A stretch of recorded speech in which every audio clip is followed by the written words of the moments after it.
ஆசிரியர்கள் அனைவருக்கும் வணக்கம். நாளைக்கு டெட் பேப்பர் 1 எக்ஸாம் நடக்க போகுது. நாளை கழித்து பேப்பர் 2 எக்ஸாம் நடக்க போகுது. இந்த 2 எக்ஸாமுக்கும் நீங்கள் என்ன பண்ணணும் பண்ணக்கூடாது, டைம் மேனேஜ்மெண்ட், இதை பற்றி நான் இந்த வீடியோவில் தெளிவாக சொல்கிறேன். ஸோ காது கொடுத்து கேளுங்க. ஸோ படித்தது அப்படிங்கிறது அது பழைய கதை, ஓகேவா? நாளைக்கும் நாளை கழிச்சும் நீங்கள் படித்ததை கொண்டு போய் இறக்குறீங்க இல்லையா, அதுதான் இங்கே விஷயமே, ஓகேவா? ஸோ அதனால் கண்டிப்பாக காது கொடுத்து கேளுங்க, ஓகேவா? சரி, முதல்ல இந்த வீடியோ பார்த்த உடனே என்ன பண்ணுங்க அப்படின்னா, முதல்ல போயிட்டு பேக்கை தூக்கி வச்சுக்கோங்க. நாளைக்கு கொண்டு போகிற பேக் எடுத்து வச்சுக்கிட்டு அதில் முதல் விஷயம் ஹால் டிக்கெட். அது நீங்கள் பிளாக் அண்ட் ஒயிட்லேயும் இருக்கலாம், கலர்லேயும் இருக்கலாம், அது பிரச்சனை கிடையாது. ஹால் டிக்கெட் எடுத்து வச்சுருங்க. அடுத்ததாக பார்த்தீங்கன்னா அவங்களோட ஐடென்டி கார்டு என்னவாக இருக்கணும் அப்படின்னா, Aadhaar card, PAN card, passport, driving licence, இதில் எதுனாலும் இருக்கலாம். டேட் ஆஃப் பர்த்தோடு இருக்கிற மாதிரி பார்த்துக்கோங்க, ஓகேவா? இது ஒரிஜினலும் வச்சுக்கோங்க, ப்ளஸ் ஜெராக்ஸ் இருந்தால் ஜெராக்ஸும் வச்சுக்கோங்க. ரெண்டையுமே வச்சுக்கிறது நல்லது, ஓகேவா? அதுக்கப்புறம் பார்த்தீங்க அப்படின்னா பிளாக் பால் பாயிண்ட் பென், அது 2 இது வச்சுக்கோங்க. 1 மட்டும் வச்சுக்கோங்க, 2 வச்சுக்கோங்க. ரெண்டுமே நல்லா எழுதுகிற கண்டிஷனில் வச்சுக்கோங்க, ஓகேவா? இந்த 3 எடுத்து வச்சுக்கோங்க. அதுக்கப்புறம் பார்த்தீங்கன்னா ஒரு குட்டி வாட்டர் பாட்டில், ஓகேவா? என்னடா இது வாட்டர் பாட்டிலாம் சொல்கிறேன் அப்படின்னு கேட்கலாம், தேவைப்படும், ஓகேவா? ஸோ வாட்டர் பாட்டில் எடுத்து வச்சுக்கோங்க. முக்கியமாக கையில் காசு இருந்துச்சுன்னா அப்படியே போகிற வழியில் பெட்டிக்கடையில் ஒரு 2 புளிப்பு மிட்டாய் என்ன பண்ணிக்கோங்க அப்படின்னா வாங்கி வச்சுக்கோங்க. என்னடா நான் எக்ஸாம் எழுத போகிறேன்னா, நான் பிக்னிக் போகிறேன்னா அப்படின்னு சொல்லி கேட்கலாம். நீங்கள் இவ்வளோ நாள் படித்தது அப்படிங்கிறது வேறு, சரியா? நாளைக்கு கொண்டு போய் நீங்கள் படித்ததை பூரா கற்றுக்கிட்ட அனைத்து கலையும் போய் இறக்குறீங்க பார்த்தியா, அதுதான் இங்கே விஷயமே. ஸோ அதுக்கு நீங்கள் ரெடியாக இருக்கணும், ஓகேவா? ஸோ இதெல்லாம் எடுத்து வச்சுக்கோங்க, நல்லது. அதுக்கப்புறம் கையில் வாட்ச், டிஜிட்டல் இல்லாமல் நார்மல் வாட்ச் இருக்கும் இல்லையா, அது வச்சுக்கோங்க, ஓகேவா?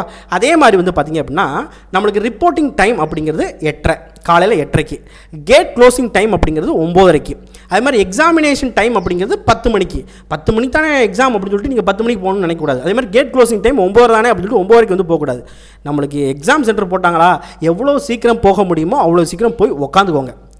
8:30கே போய் உட்காந்துக்கோங்க, ஒன்றும் பிரச்சனை கிடையாது. அங்கே போய் உட்காந்துட்டு என்ன பண்ணலாம், ஒரு டைம் திரும்ப ரீகால் பண்ணலாம். இல்லையா, அமைதியாக உட்காந்துட்டு அப்படியே வேடிக்கை பார்க்கலாம், ஒன்றும் பிரச்சனை கிடையாது, சரியா? ஏன் அப்படின்னா கடைசி நேரத்தில் நம்ம படித்து ஒன்றும் ஆக போகிறதில்ல, சரியா? ஸோ அமைதியான மனநிலைமை நம்ம என்ன போகலாம். ஒரு சில பேர் கடைசி நேரத்தில் ரீகால் பண்ணுவாங்க, அது அவங்களோட இது, ஓகே. அதே மாதிரி என்ன பண்ணக்கூடாது அப்படின்னா, ஐயோ கேள்வி இப்படி கேட்பாங்களோ, ஐயோ கேள்வி அப்படி கேட்பாங்களோ, கஷ்டமாக இருக்குமோ, ஈஸியாக இருக்குமோ, நான் எப்படி எழுத போகிறேன், ஐயோ நான் இது படிக்கலையே அது படிக்கலையே, இந்த மைண்ட் செட்டை விட்டுருங்க, சரியா? இவ்வளோ நாள் படித்தாச்சு, நாளைக்கு ஒரு நாள், நாளை கழித்து ஒரு நாள், சரியா? அந்த 3 மணி நேரம் தான்.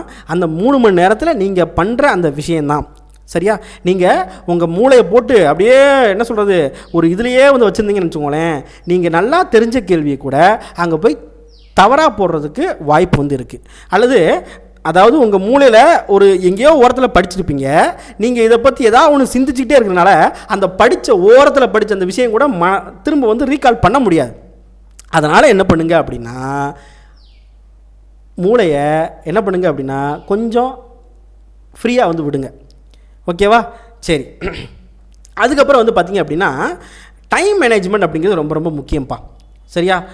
டைம் மேனேஜ்மெண்ட் அப்படிங்கிறது ரொம்ப ரொம்ப முக்கியம். பேப்பர் 1க்கு பார்த்திங்க அப்படின்னா எங்கே வச்சுருக்கான் அப்படின்னா செக்கு, மேக்ஸ் 30 கொஸ்டின் வச்சுருக்கான், ஓகேவா? மேக்ஸ் என்ன 30 கொஸ்டின் வச்சுருக்கான். அப்படிங்கிறப்ப டைம் மேனேஜ்மெண்ட் ரொம்ப ரொம்ப அவசியம். என்ன பண்ணக்கூடாது, முதல்ல போகிறோம் அப்படின்னு சொல்லிட்டு 1 2 3 அப்படின்னு சொல்லிட்டு அப்படி போகக்கூடாது. எது நல்லா தெரியுதோ அந்த விஷயத்தை டப்புன்னு அடிச்சிடணும், ஓகேவா? மேக்ஸ் பொறுத்த வரைக்கும் என்ன அப்படின்னா அந்த டைம் வச்சுக்கோங்க. மேக்ஸ் 1 ஹவரா இல்லைனா 1.25 மணி நேரமா அப்படிங்கிறத நீங்களே சூஸ் பண்ணிக்கோங்க. சூஸ் பண்ணிவிட்டு அதுக்கு ஏற்ற மாதிரி நீங்கள் பண்ணிக்கோங்க.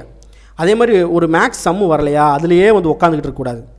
தெரிஞ்சதை நம்ம என்ன பண்ணணும் அப்படின்னா அடுத்த சம்முக்கு தாவிடணும், ஓகேவா?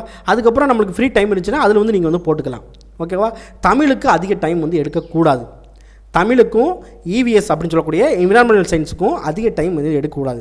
அதே மாதிரி அங்கே நீங்கள் பேப்பர் 2ல் பார்த்தீங்க அப்படின்னா தமிழுக்கும் அதே மாதிரி மேஜர் இருக்குங்க இல்லையா உங்கள் டிபார்ட்மெண்ட், அதுக்கு அதிக டைம் எடுக்கக்கூடாது. அங்கே சயின்ஸில் பார்த்தீங்க அப்படின்னா மேக்ஸுக்கு அதிக டைம் எடுக்கக்கூடாது. சாரி, மேக்ஸில் அதிக டைம் எடுத்துக்கும். ஸோ மற்றதுக்கு அதிக டைம் எடுக்கக்கூடாது. நீங்கள் சோசியல்னால் நீங்கள் உங்களுக்கு சோசியல் 60 கேள்வி இருக்கு இல்லையா, அதில் எவ்வளோக்கெவ்வளோ சீக்கிரமாக முடிக்க முடியுமோ அவ்வளோக்கெவ்வளோ சீக்கிரமாக முடிக்கணும், சரியா? ஈஸியானது வந்து ஃபஸ்ட்டு வந்து போட்டுருணும். அதுக்கப்புறம் நம்ம வந்து என்ன பண்ணிக்கலாம், கஷ்டமானது வந்து பார்த்துக்கலாம். அதே மாதிரி நம்ம வந்து ஷேர் பண்ணுறது கரெக்டாக வந்து ஷேர் பண்ணணும். நீங்கள் பாட்டில் அவசரமாக நான் வந்து இது பண்ணுறேன், டைம் மேனேஜ்மெண்ட், அதுதான் டைம் மேனேஜ்மெண்ட் அப்படிங்கிறது முக்கியம். சரியா? இப்போ ஷேர் பண்ணுறது இப்படி இருக்குன்னு வச்சுக்கோங்களேன், ABCDE அப்படின்னு சொல்லி இருக்குன்னு வச்சுக்கோங்களேன். இப்போ ஷேர் பண்ணுறது இப்போ 1 2 3 4 அப்படின்னு சொல்லிட்டு வரிசையாக வந்து இருக்கும். இப்போ நீங்கள் வந்து கேப் வந்து விட்டு போகிறீங்கன்னு வச்சுக்கோங்களேன். இப்போ நான் எதுக்காக கேப் விட்டு, அதாவது தெரிஞ்ச விஷயத்தை வந்து ஃபஸ்ட்டு முடிச்சிருங்கன்னு சொல்கிறது எதுக்காக அப்படின்னா டைம் மேனேஜ்மெண்ட் பண்ணணும் அப்படிங்கிறதுக்காக. நீங்கள் அதுக்காக லாஸ்ட் நேரத்தில் போயிட்டு நீங்கள் வந்து உட்காந்துட்டே இந்த லாஸ்ட் நேரத்தில் ஐயோ இதை விட்டமே அப்படின்னு சொல்லி முடிச்சுக்கிட்டு இருக்கக்கூடாது. ஓகேவா? ஸோ அதனால் அதுக்கேற்ற மாதிரி என்ன பண்ணணும் அப்படின்னா டைமை வந்து மேனேஜ் பண்ணிக்கணும். ஓகேவா? சரியா? ஓகே. இப்போ இந்த டைம் மேனேஜ்மெண்ட் அப்படிங்கிறது நான் வந்து ஓரளவுக்கு சொல்லியிருக்கேன்னு நினைக்கிறேன். மேக்ஸுக்கு ரொம்ப நேரம் வந்து எடுக்காதீங்க. ஒரு 1 ஹவர், ஏன்னா 1 ஹவர் இல்லைன்னா 1.25 மணி நேரம் வந்து எடுத்துக்கிறோம். கண்டிப்பாக மேக்ஸ் வந்து எடுத்துக்கிறோம். ஸோ மேக்ஸ் வந்து கரெக்டாக வந்து ஆர்வக்குள்ளால் தப்பாக வந்து போட்டு வந்துடாதீங்க. கரெக்டாக வந்து என்ன பண்ணுங்க அப்படின்னா சின்ன விஷயமா இருந்தாலும் செஞ்சு பார்த்து என்ன பண்ணுங்க அப்படின்னா போடுங்க. ஓகேவா? அதே மாதிரி இவ்வளோ நாள் நீங்கள் வந்து படிச்சிட்டிங்க. சரியா? இவ்வளோ நாள் என்ன பண்ணிட்டீங்க, நீங்கள் வந்து படிச்சிட்டிங்க. ஸோ இந்த படித்ததை நீங்கள் நாளைக்கு எக்ஸிக்யூட் பண்ண போகிறீங்க. அப்படிங்கிறப்ப தெளிவாக நம்ம வந்து என்ன பண்ணணும் அப்படின்னா எக்ஸாம் வந்து ஹேண்டில் பண்ணணும். சரியா? நான் முன்னாலே சொன்ன மாதிரி ப்ரெஷரோடு வந்து போகாதீங்க. ப்ரெஷரோடு போனீங்க அப்படின்னா அந்த ப்ரெஷர் இன்னும் உங்களை ப்ரெஷருக்கு உள்ளே தள்ளி விட்டுரும். ஸோ அதனால் ப்ரெஷரோடு வந்து போகாதீங்க. மைண்டை ரிலாக்ஸாக வந்து வச்சுக்கோங்க. தண்ணி நல்லா குடிங்க. புளிப்பு மிட்டாய் வாயில் வந்து போட்டுக்கோங்க. அதுக்காக தண்ணி வந்து போகிறதுக்கு முன்னாலே நல்லா வந்து என்ன பண்ணுறது குடிச்சிருங்கன்னு வச்சுக்கோங்களேன், உங்களுக்கு இப்போ எக்ஸாம் டைமில் யூரின் வந்து வர ஆரம்பிச்சிடும். அதனால் என்ன பண்ணுங்க அப்படின்னா எக்ஸாமுக்கு பாட்டில் வந்து கொண்டு போங்க. அப்போ என்ன பண்ணுங்க அப்படின்னா கொஞ்சம் அதுக்காக ஒரேடியாக தண்ணி குடிச்சிடக்கூடாது. சரியா?